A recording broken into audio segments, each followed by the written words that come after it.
하나님, 독생성자 예수 그리스도를 십자가에 못 박아 우리에게 영원한 생명 주심을 감사합니다. 여호와의 놀라운 은총을 받은 자들, 하나님께서 어떠한 근심과 탄식과 질병이 있다 할지라도 언제나 도와주시고 언제나 우리를 생각하시고 함께 하시는 임마누엘 되심을 우리가 바라봅니다. 오늘도 오직 주 여호와만 바라보며 주님 앞에 나왔습니다.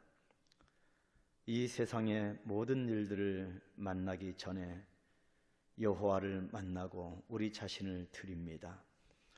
우리의 심령 가운데 오직 예수 십자가의 은혜가 넘치게 하시고 이 십자가를 붙들고 흔들리지 아니하는 발걸음 떼게 하셔서 우리의 발걸음이 묵직한 발걸음 되게 해 주옵소서.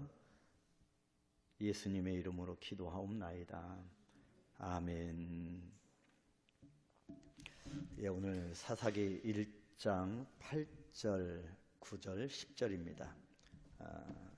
1장 8절 제가 먼저 읽고 9절 여러분 읽고요. 10절 같이 합독하도록 하겠습니다. 유다 자손이 예루살렘을 쳐서 점령하여 칼날로 치고 그 성을 불살랐으며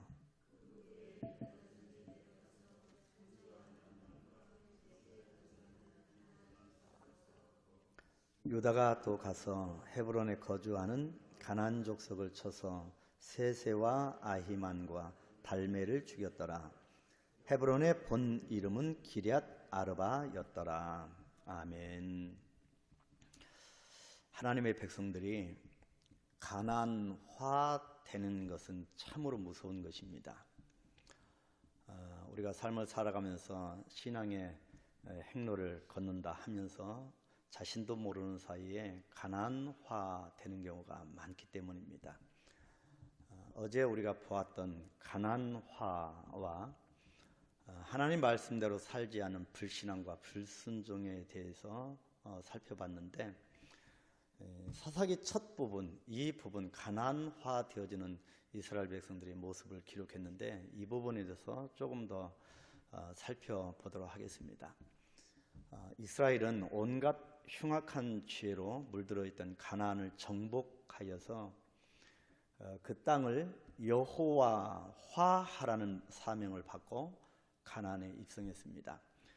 가나안 땅 전복 전쟁은 저들에게 어떤 이 땅에서의 어떤 승승장구를 주기 위한 것이 아니라 그 땅에서 오직 여호와의 이름을 높이는, 영광을 드러내는 그런 여호와화라고 하는 이 사명을 그들에게 주었습니다. 그래서 하나님이 이 사명을 받고 이스라엘 백성들이 가나안에 입성하게 된 겁니다. 그러나 이스라엘은 가나안을 여호와화하기는커녕 오히려 자기들이 가나안화 되어져 갔습니다. 가나안 사회에 거룩하고 긍정적인 영향력을 행사하기보다 오히려 자신들이 가나안 사람들이 부패와 타락을 받아들인 것입니다. 이것이 우리 하나님의 백성들의 비극이고요. 오늘날 우리가 살아가면서 하나님의 영광이 땅에 떨어지는 근본적인 원인이 됩니다. 그래서 인생의 목적은 우리의 인간적인 행복이 아니라 거룩입니다. 철저하게 여호와화 되어지는 것이 하나님의 사명입니다. 그래서 이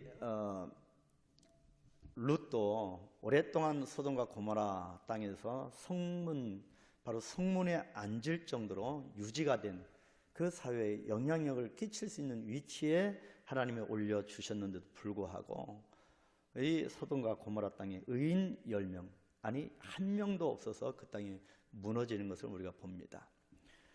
어느 시대 어느 인물들도 하나님의 사명을 받았습니다. 그것은 여호와화시키는 것입니다. 그럼에도 불구하고 많은 시대 많은 사람들은 가나안화 되어지는 삶을 살아갑니다. 오늘날도 마찬가지고 우리도 마찬가지라고 생각합니다.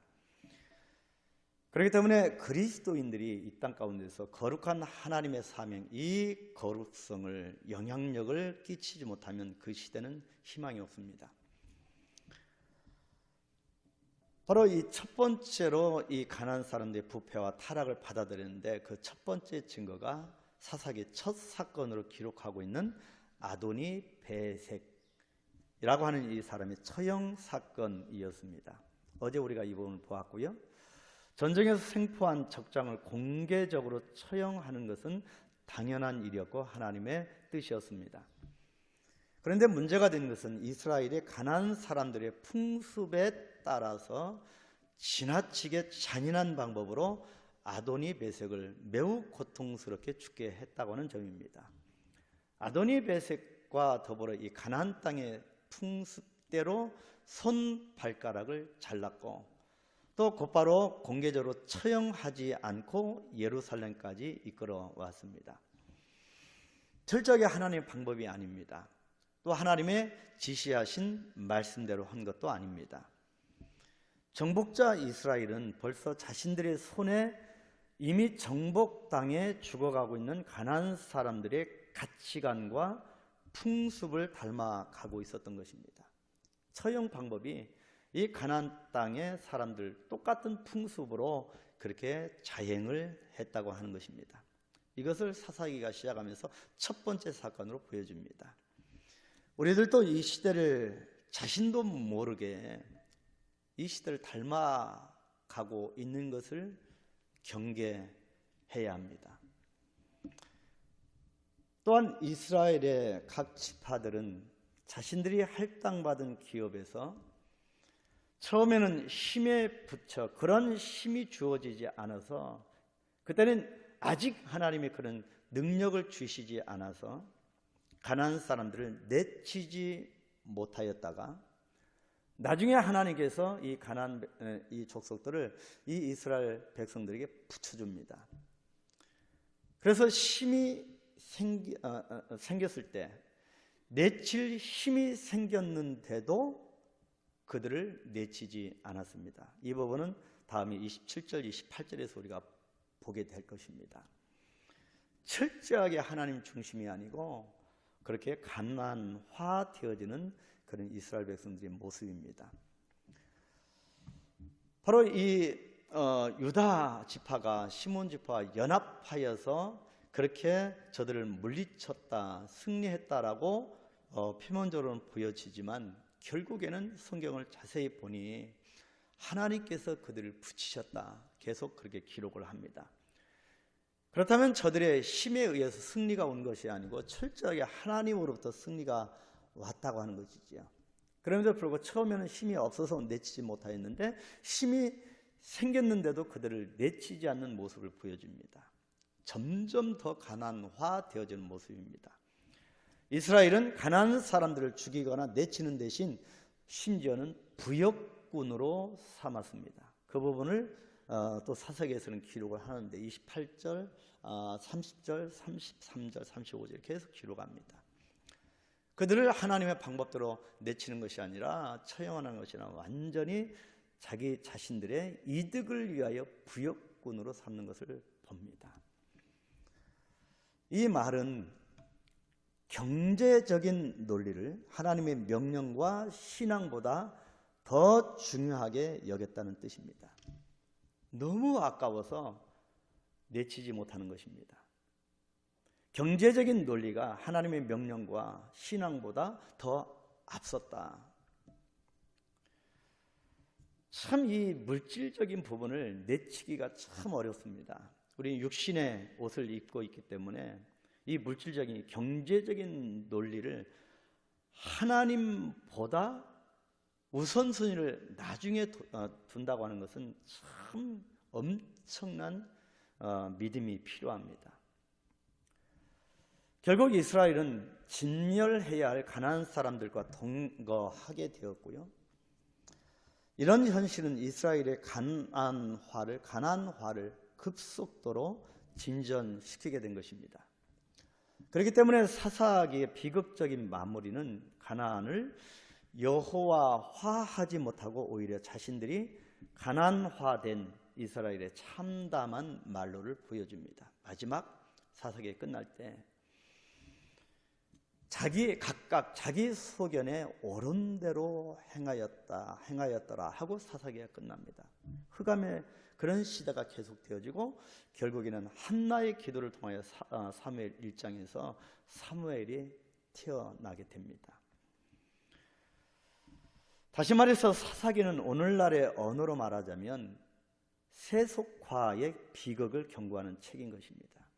그래서 우리가 사사기를 보면서 이 사사들의 영웅담을 논하려고 이 사사기가 우리에게 주어진 것이 아닙니다. 철저하게 세속화되어지는 내 자신의 모습을 보라고 하나님께서 주시는 책입니다. 이런 차원에서 사사기는 세속화의 거센 물결에 휩쓸릴 위기에 처한 오늘날의 교회들과 성도들에게 매우 시사성 있는 책이라고 할 수가 있습니다. 여호수아의 시대까지 상당히 건강하고 신앙적이었던 사회가 승승장구했던 이 사회가 무엇 때문에 사사시대에 이르러서 이처럼 몰락한 것일까? 오늘날도 대등소이하다고 봅니다. 우리의 삶의 현장에서도 하나님을 붙드는 신앙의 그런 행로를 보이는 것보다 우리 이 땅의 모습을 더 보이는 것이 더 많음을 우리는 고백할 수밖에 없는 모습을 우리가 보여질 때, 그럼 왜 이 여호수아 시대를 거쳐서 곧 사사 시대에는 이렇게 몰락한 것일까? 철저하게 하나님 주신 그 사명에 끼어졌을까? 사사기는 그 이유를 이스라엘의 실패한 사명에서 찾고 있습니다. 이제 가나안을 여호와하는 사명은 동일하게 이 시대를 살아가는 우리에게도 주어졌습니다. 우리가 조금 더 건강하고 조금 더 물질 소유가 많고 하는 문제가 아니다. 이 시대를 꿰뚫는 영적인 분별력을 가지고 하나님께서 우리에게 주신 사명이 무엇인가? 왜 예수를 믿게 했는가? 이 시대에 태어나서 왜 이 한 공간에서 만나게 하셨는가? 그 사명입니다. 교회와 성도가 세속화되어지면 이 시대는 희망이 없습니다. 그래서 거룩하게 구별된 하나님의 백성이 되는 것이 전환의 삶입니다. 그래서 이 10월달 우리가 이 부분을 한번 이루어 보자. 하나님께로 돌이키고 바로 가난화가 아닌 그렇게 이미 젖어든 그런 삶을 깨뜨려서 여호와화 되어지는 이 사명을 다시 한번 붙들자고 하는 것입니다. 전환되어져야 합니다. 어찌하든지 우리 삶의 현장 가운데서 터닝 포인트를 찍지 아니하면, 하나님께로 돌아가지 아니하면 이 시대는 희망이 없습니다. 계속해서 8절 말씀을 보겠습니다. 베색에서 승리한 유다 사람들은 여세를 몰아 순식간에 예루살렘도 정복했습니다. 예루살렘은 매우 오래된 도시입니다. BC 3000년대 때부터 사람들이 살던 곳입니다. 여호수아 18장 16절과 28절에 보면 예루살렘은 베냐민 지파에게 기업으로 주어진 곳입니다.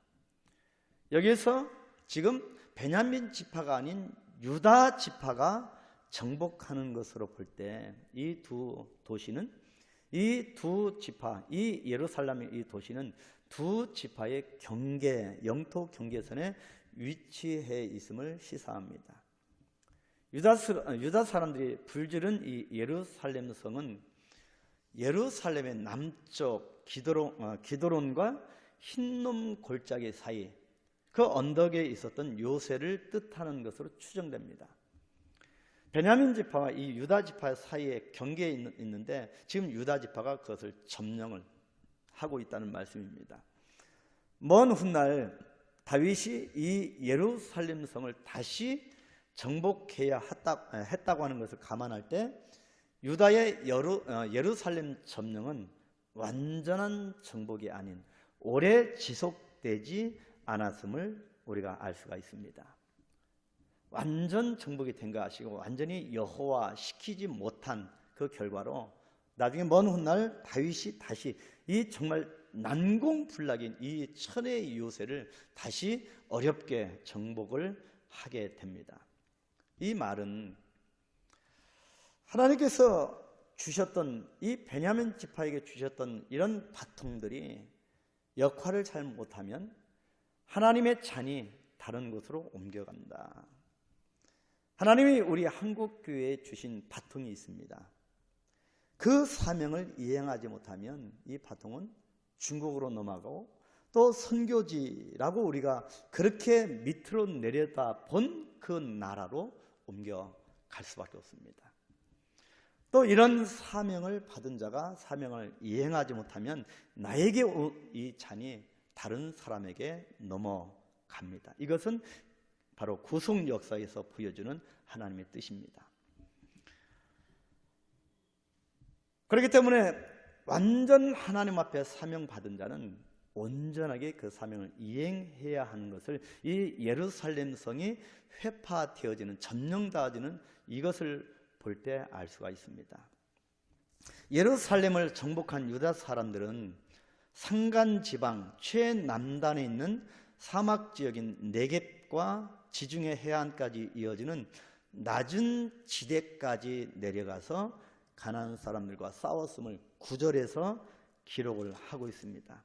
유다 자손이 내려가서 산지라고 해요. 산간 지방입니다. 그리고 남방이라고 합니다. 바로 최남단에 있는 사막 지역입니다. 네겝이라고 하는 지역입니다. 그리고 지중해 해안까지 이어지는 아주 낮은 평지 지대까지 가서 그렇게 거기에서 거주하는 가나안 족속과 싸우게 됩니다. 그리고 10절에서 보여주는 것처럼 산간지방 전쟁의 대표적인 예는 기럇 아르바라고 불리던 헤브론을 정복해서, 여러분 이 헤브론이 어디입니까? 저번 주 우리가 설교를 통해 헤브론의 축제의 현장에 우리가 가봤는데 이 헤브론은 정말 유서 깊은 하나님이 임재하는, 하나님이 함께하는 장소였습니다.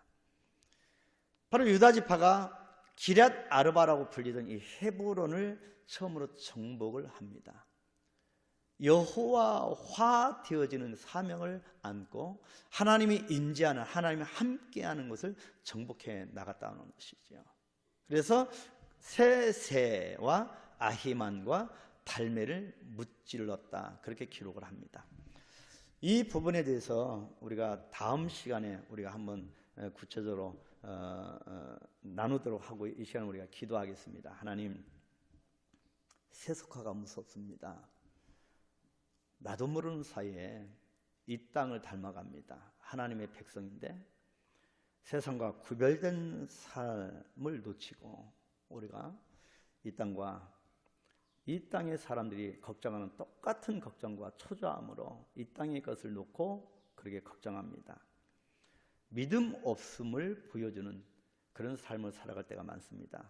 하나님, 철저하게 여호와께로 돌아가서 여호와께서 우리에게 주셨던 그 가나안 정복, 이 땅의 정복의 그런 역사를 하나님의 능력을 더하셔서, 믿음을 더하셔서 세속화를 완전히 꺾고 여호와께 돌아갈 수 있도록 이 시대에 살아가는 우리에게 진정한 사명을 깨달을 수 있도록 축복해 달라고. 사명이 있는 동안은 우리는 죽을 수도 없고 쓰러질 수가 없습니다. 어떤 세력이 와서 거꾸로 떨린다 할지라도 우리는 다시 일어날 수 있습니다. 이유는 질그릇과 같은 우리 안에 보배가 담겨 있기 때문입니다. 하나님, 사명을 깨닫게 하옵소서. 이 사명을 향하여 달려가게 하옵소서. 기도하시고 나라와 민족을 위하여 정말 기도할 때입니다.